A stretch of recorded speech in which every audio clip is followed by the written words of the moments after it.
Hello everyone, welcome back to my YouTube channel.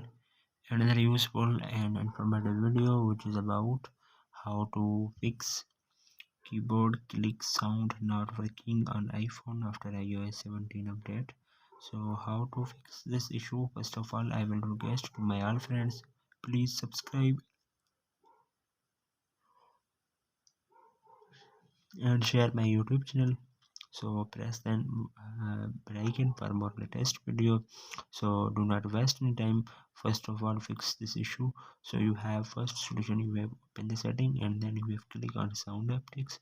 So then you have click on headphone safety, then you have turn on reduce loud sounds. So then you have turned off, then you have loud heavy city traffic, so you have 100% allowed an ambulance siren. So you have, then go back from here. So then you have scroll up, then you have click on music options.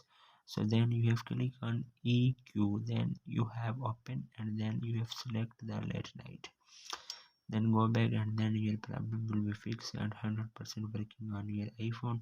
So then so hopefully guys, after watching this video you will all know. If you have any problem, so please let me know in the comments box. Thanks for watching, see you in the next video. Do not forget subscribe and share my YouTube channel. Allah Hafiz.